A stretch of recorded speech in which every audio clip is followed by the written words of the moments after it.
Continuando con el programa, vamos a ver el abordaje integral de la obesidad. Le voy a pedir al doctor Henry Salvador Mauricio que nos acompañe mientras lo presento. El doctor, su especialidad es medicina interna y es miembro de la Sociedad de Obesidad, de la Sociedad Americana y Latinoamericana para el Estudio del Hígado, también a la Asociación de Medicina Interna de El Salvador y pertenece a la Sociedad Latinoamericana de Medicina Interna. Además, el doctor Mauricio es director de la asistencia a la obesidad y lo tenemos esta mañana con nosotros. Muy bien, doctor, bienvenido.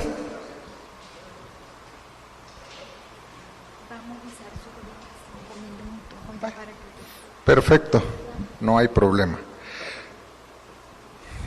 Como a mí me corresponde el tema más aburrido, creo que todos los temas han tenido una profundidad bastante amplia, a mí me toca ser un poco más pragmático en esto, así que les voy a pedir algo que nosotros como Asociación Salvadoreña de Obesidad decimos. Por favor, pónganse de pie y pásense a la silla de la par.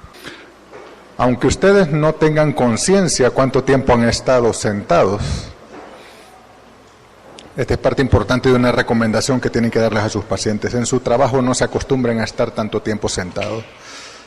Párense cada 30 minutos, cámbiense de posición y disminuyan el riesgo de trombosis e incrementen el gasto energético basal, que es de lo que vamos a hablar ahora.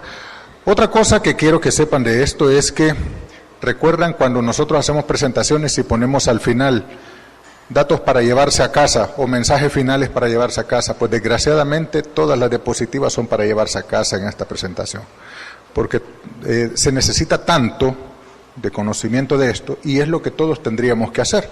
El doctor Sánchez decía, ¿quiénes han manejado pacientes infectados de con sepsis? Todos. Yo les pregunto, ¿quiénes hemos visto pacientes obesos o quiénes nosotros mismos hemos tenido problemas con el sobrepeso? Todos.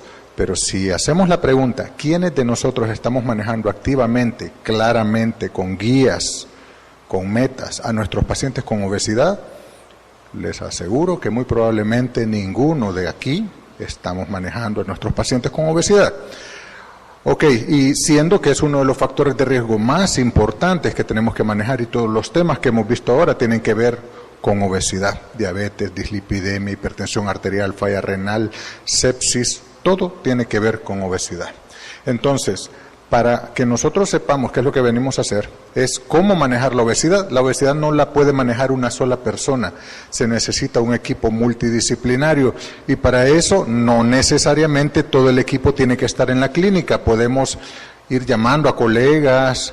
Mira, conoces un buen nutricionista, conoces un preparador físico, un nutricionista que haga las dos cosas, para ir generando lo que nosotros necesitamos hacer con este paciente, porque una vez que un paciente con sobrepeso u obesidad toca la clínica, con ese diagnóstico no se va a ir nunca. Es exactamente igual que los pacientes con alcoholismo.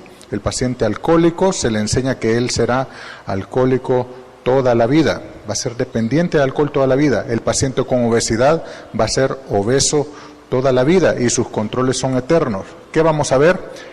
La guía común de estudios, que vamos a tener los papers que se están utilizando actualmente. Les traigo las fotografías de los papers para que se las lleven, para que tengan como la base de donde se está estudiando y que nosotros vayamos viendo cuáles son los parámetros que vamos a tener como equipo.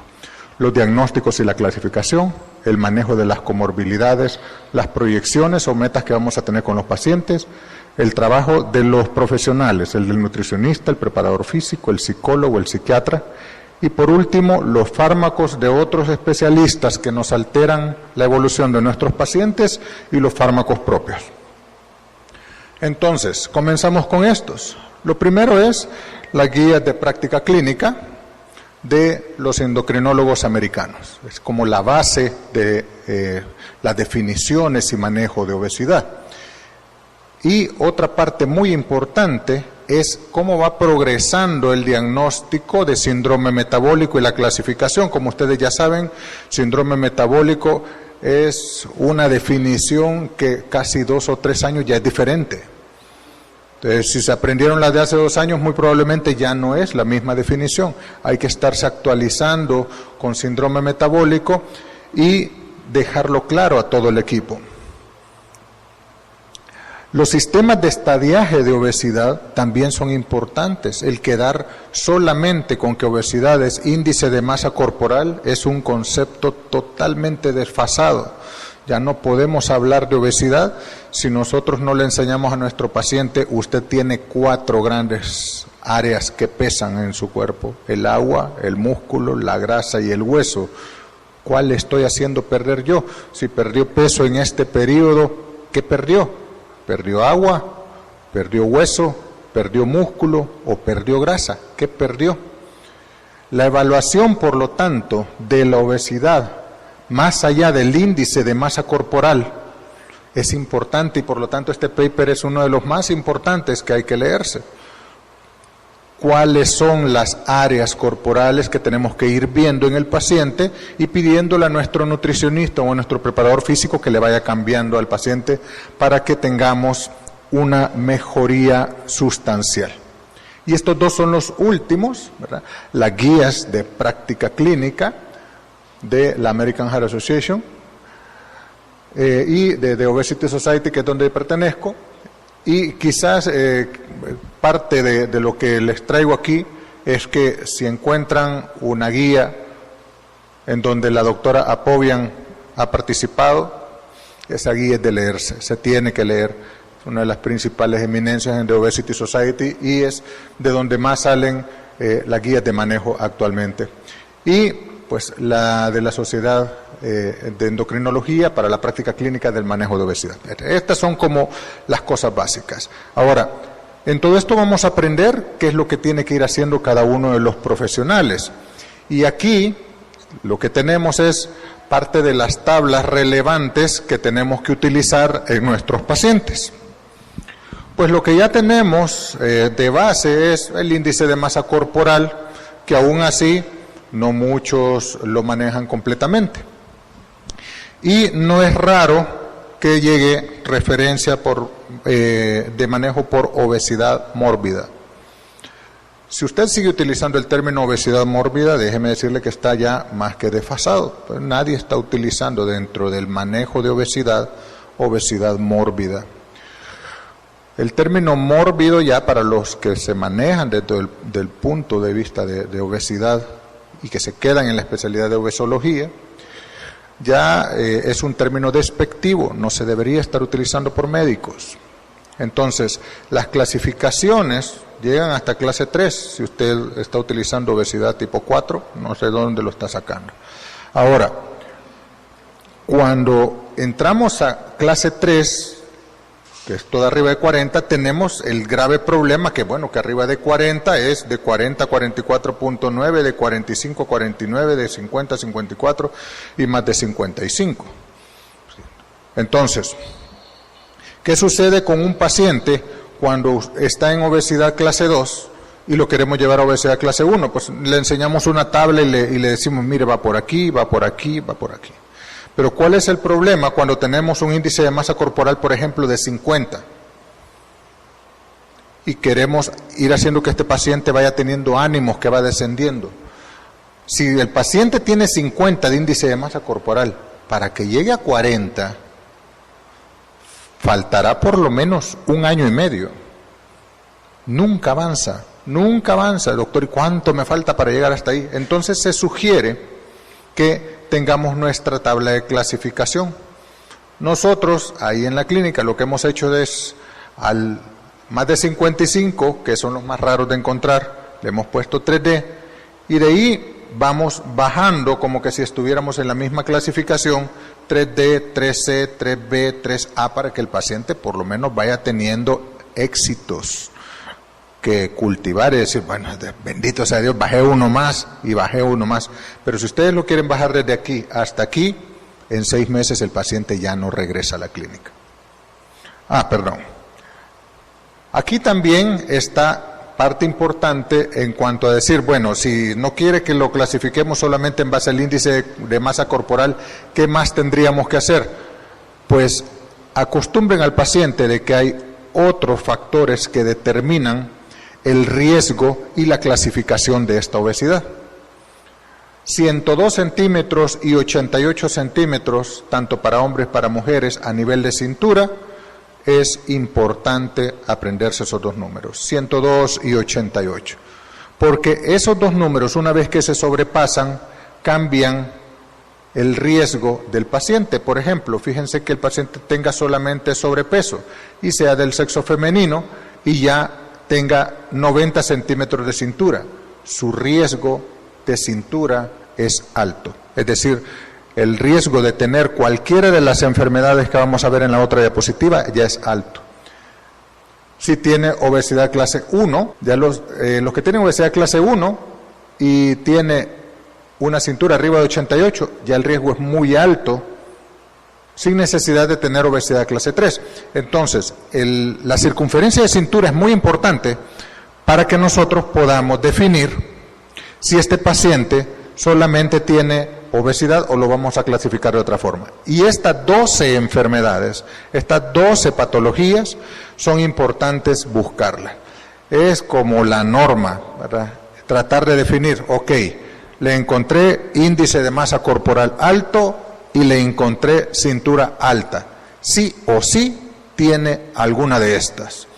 Hipertensión, dislipidemia, una enfermedad cardiovascular activa, es diabético o prediabético, tiene apnea obstructiva del sueño, tiene depresión, tiene problemas con la fertilidad y las hormonas, tiene un problema hepático de base tipo esteatohepatitis no alcohólica, tiene asma o enfermedades reactivas de las vías aéreas, tiene reflujo gastroesofágico, incontinencia urinaria por estrés u osteoartritis. Entonces, no es al revés, no es que el paciente va donde el ortopeda porque tiene gonartrosis y el ortopeda le dice, sí, pero es que está obeso, baje de peso. Tendría que ser al revés, tendríamos que decirle, mire, si usted no baja de peso y no seguimos este plan, va a terminar con gonartrosis. Entonces, ¿cuáles son los manejos por las otras especialidades? Existen como 4 especialistas básicos, pero es importante que entendamos que el paciente, una vez que mira que usted le está poniendo atención a su obesidad, quisiera que todo se hiciera en su clínica y no se puede, no se puede. El paciente quisiera, ¿no me puede hacer usted el control glicémico, doctor? No, porque la verdad es que sí, no hay ningún problema, sí le puedo hacer el control glicémico. Pero si necesito un ecocardiograma, vamos a necesitar que vaya con el cardiólogo porque está casi claro de que ya con el nivel de obesidad que usted tiene, por lo menos tengo que ver cómo está la función de bomba para los medicamentos que voy a colocar. Tal vez le puedo hacer un electrocardiograma en su clínica, pero la prueba de esfuerzo me la va a tener que hacer el cardiólogo. Puedo hacer un automonitoreo de la presión arterial. No sé si ya tienen este material y si no, pues descárguenlo. Hay bastantes hojitas, ¿verdad? 3 tomas en casa por el mismo paciente.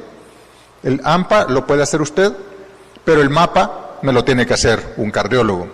La espirometría podríamos hacerla en la clínica nosotros, no hay ningún problema, pero preferiría que las recomendaciones me las dé el neumólogo.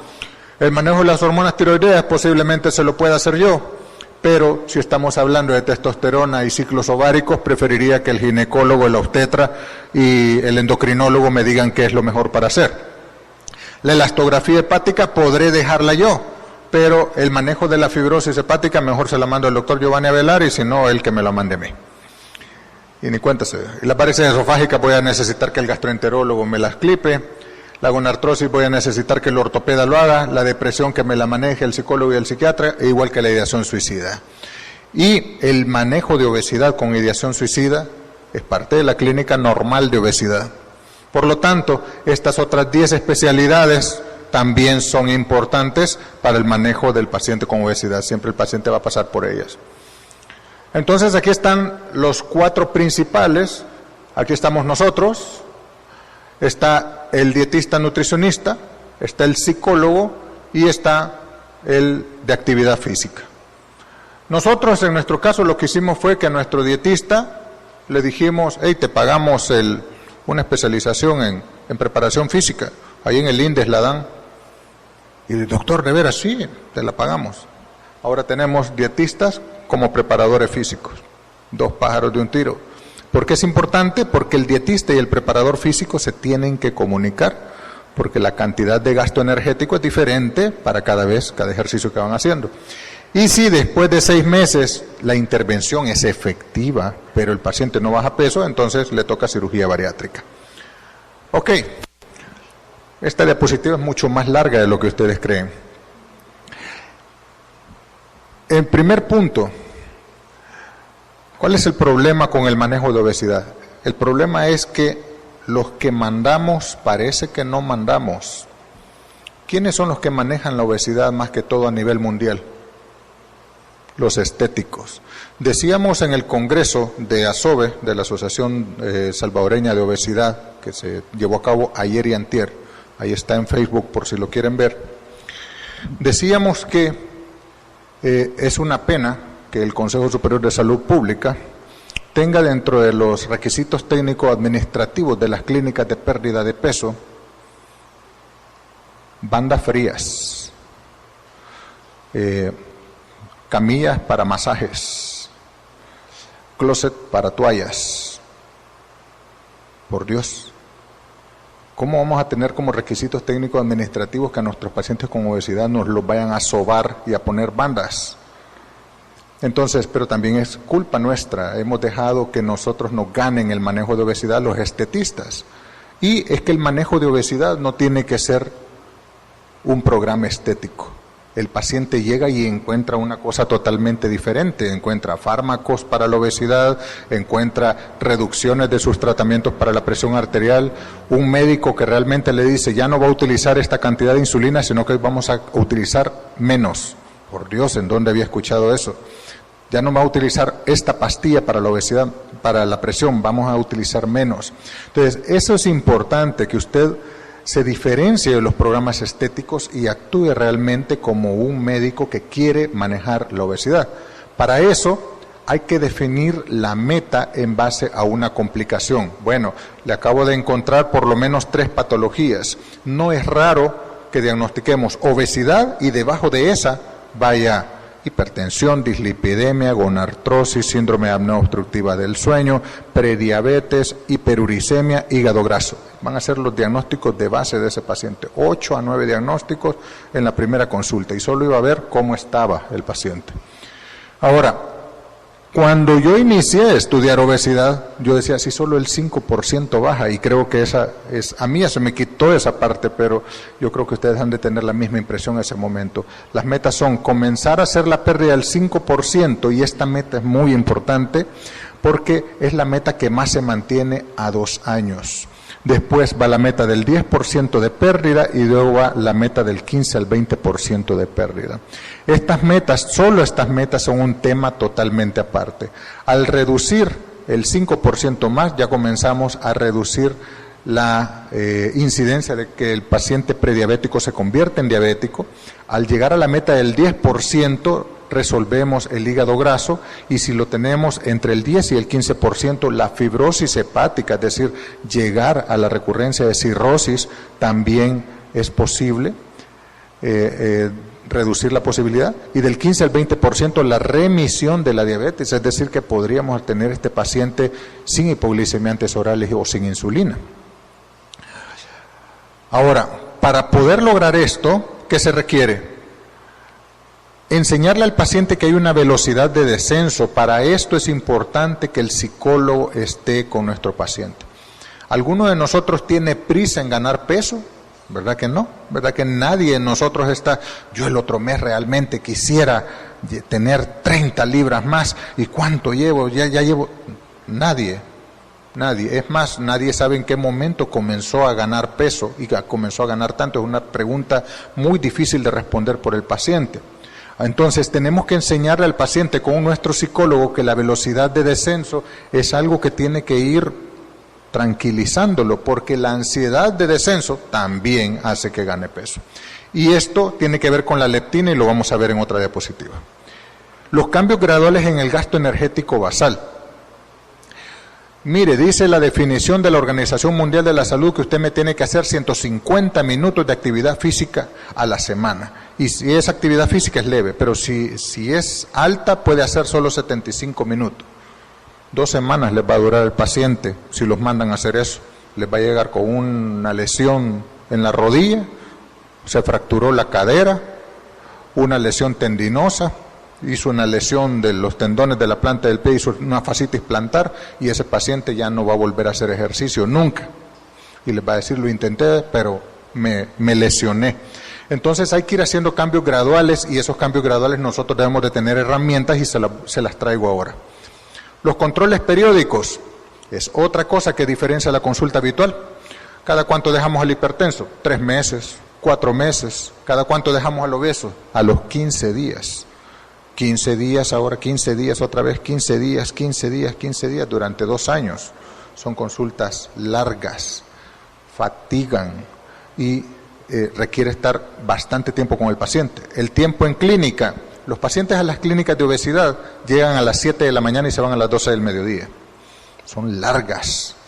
Y no es solo para el paciente, es para la familia. El que está a dieta sos vos. Santo Dios, voy en la 4ª diapositiva.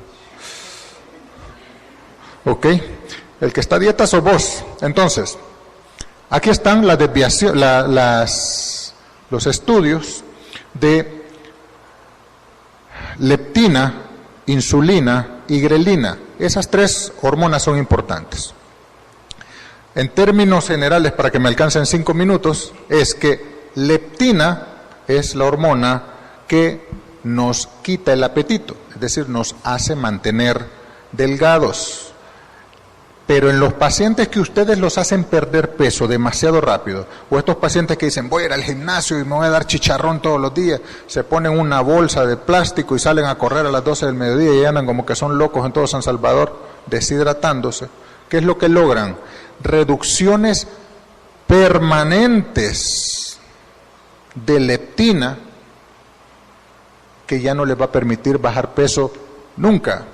A los pacientes, en los pacientes que se encontró esto fueron los que se fueron al programa de Biggest Loser, no sé si lo vieron ustedes, en 6 meses los pusieron super fit y los que ganaban los 3 primeros lugares les regalaban preparador físico, les regalaban dietista, sus alimentaciones eternas.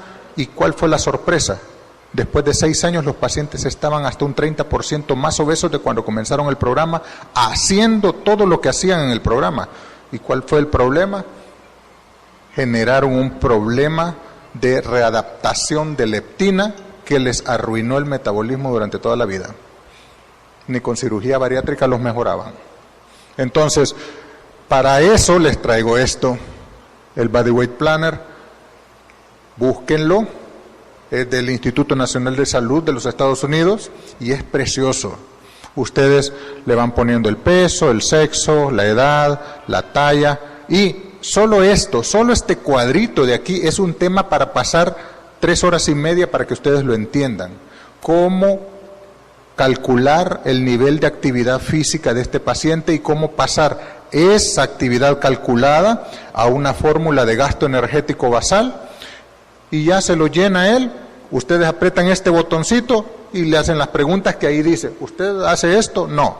¿Usted hace esto? Sí. ¿Usted hace esto? No. Y ya les da el rango y ustedes no tienen que hacer nada con este rango, nada más que darle siguiente y una vez que le dan siguiente sale esta maravilla.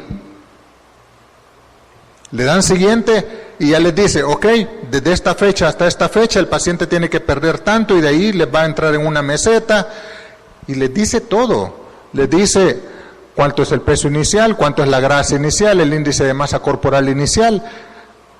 Les dice, quiero ver cómo tenemos aquí, en cuánto tiempo quieren alcanzar el peso, cuánto tienen que decirle al nutricionista, mira, cambiámele a tantas kilocalorías, por favor, la dieta, ponémele esto, ponémele lo otro, y ustedes van viendo. ¿Para qué sirve esto? Si ustedes con dieta no van alcanzando el objetivo, es necesario comenzar a poner medicamentos. Damos medicamento para la presión, damos medicamento para la diabetes, damos medicamento para la dislipidemia, pero nadie da medicamentos para obesidad. Hay que darlos. Ahora, cuando se lo pasamos al nutricionista, el nutricionista tiene como paciente de base diabéticos, tiene que saber manejar nefrópatas, hepatópatas, hiperuricémicos, dislipidémicos, con hipotiroidismo y con problemas en las dentaduras. es necesario que le preguntemos y que tengamos una sesión. ¿A qué nutricionista se lo mandamos? Mire, Liz, y usted sabe manejar esto. No, vaya, véngase y hablamos y le voy a decir cómo se manejan los diabéticos. Cuando lo tenga con estos niveles de insulina, usted tiene que estar pendiente de esto. Si tiene hipoglicemia antes, tiene que estar pendiente de esto otro. Las recomendaciones especiales, si el nutricionista sabe de intercambios, o si todos los días les da pollo en la mañana, pollo en el almuerzo, pollo en la cena, al día siguiente pasta de pollo. Si hacen reportes diarios o periódicos y usted les da seguimiento a los pacientes, ¿cómo sabe que cumplen la dieta? ¿Les hace calificación de la dieta? Es decir, solo les da la dieta y hay que Dios lo bendiga, o tiene la retroalimentación, ¿cuánto cumplió de la dieta? ¿Le está funcionando o no? Intolerancias alimenticias, como esto pero me da un gran dolor de cabeza, histaminosis, como esto o me infla, posiblemente celiaquía o intestino irritable. Si tiene intolerancia a la lactosa, se los contrarrefiere a ustedes para que ustedes le den medicamentos para que el paciente pueda comer lácteos, o simplemente no se complique y les quita todos los lácteos. Son cosas importantes.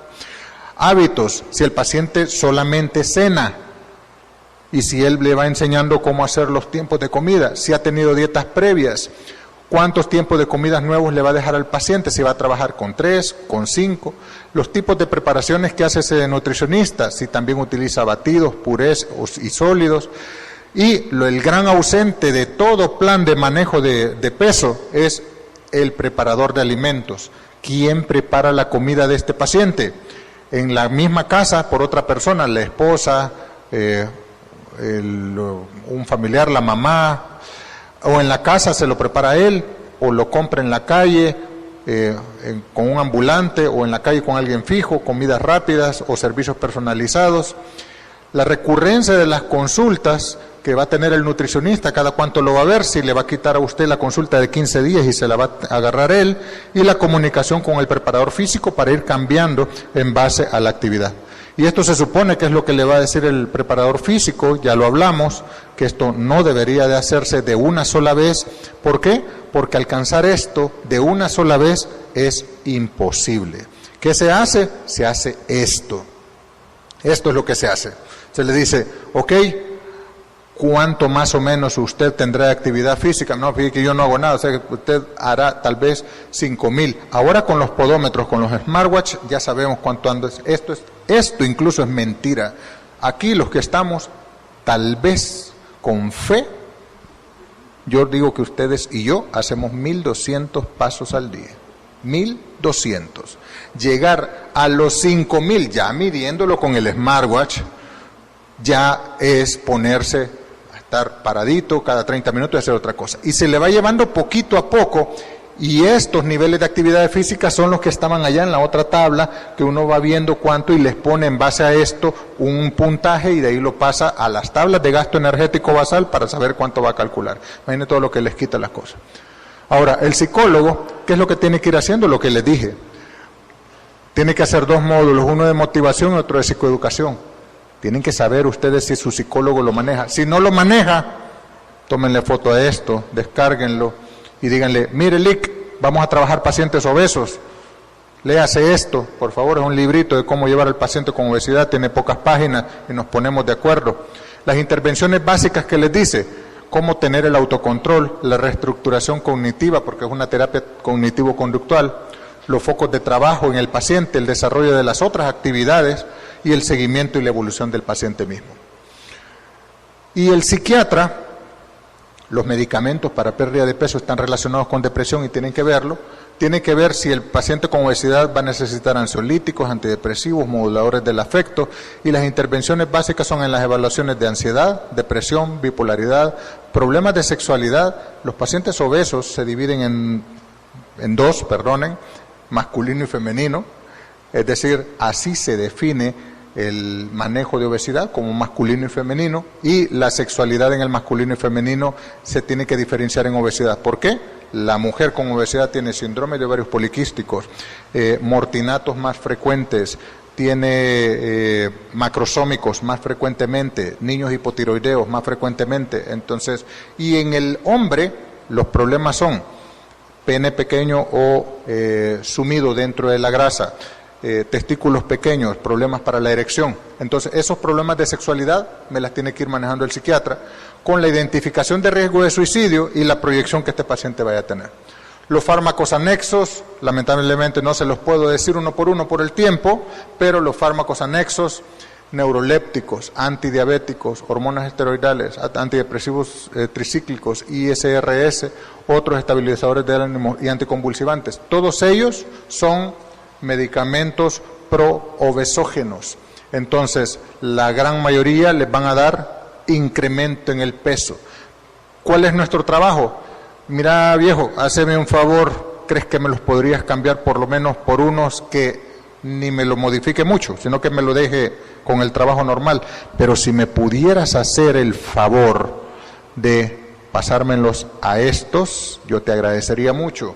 Es decir, conocer el listado de qué medicamentos hacen que el paciente reduzca de peso es importante. ¿Cuál es el antidepresivo por excelencia que dejamos en obesidad? Bupropion. Bupropion. Mira, por favor, pasámelo a bupropion. Pasámelo a bupropion para que baje peso. ¿Ok? Antihistamínicos, medicamentos cardíacos y antihipertensivos también tienen sus opciones. Y si tenemos diabetes, pues entonces, si es obesidad con diabetes, esta parte de aquí es importante, es decir, comenzar con un ARGLP1 y si no pueden, pues un SGLT2 que le va a ayudar al paciente a bajar de peso. Es decir, estamos hablando liraglutide, semaglutide, dulaglutide y pues los otros medicamentos que les ayudan de vía oral para bajar de peso, sitagliptina, linagliptina, que también les van a ayudar a ustedes, y empaglifosina, bueno, y que les van a ayudar a la pérdida de peso. Y aquí está el tratamiento propio, es decir, ya ustedes lo que van a dejar. Ahorita dentro de los medicamentos en el país tenemos 3 medicamentos principales que están indicados claramente para la pérdida de peso.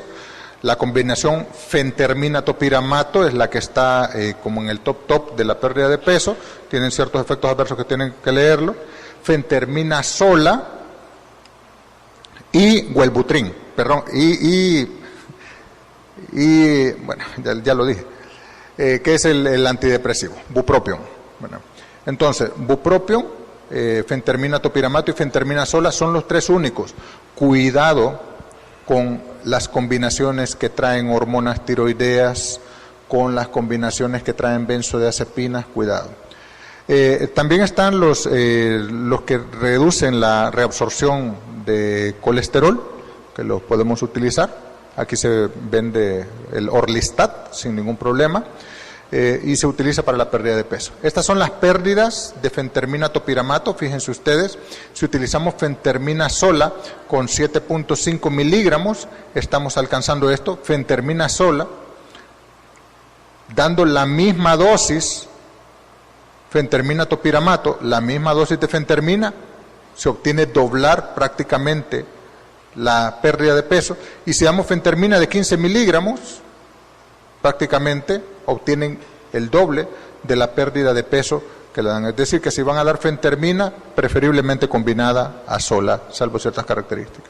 La tabla de los medicamentos, cómo se logran, los porcentajes. Esta es los porcentajes, quienes llegan a mantener el 20%, prácticamente a 10 años, cómo se mantiene. Tirzepatide, semaglutide, liraglutide y fentermina topiramato, que es por lo que les estaba diciendo. Y después de haber prescrito los medicamentos, vuelva a iniciar. Es decir, vuelva a leer otra vez las guías, porque se las puede, ya pasaron 2 años y hay nuevas y hay que volver a hacer todo. Bueno, si tienen dudas, con gusto.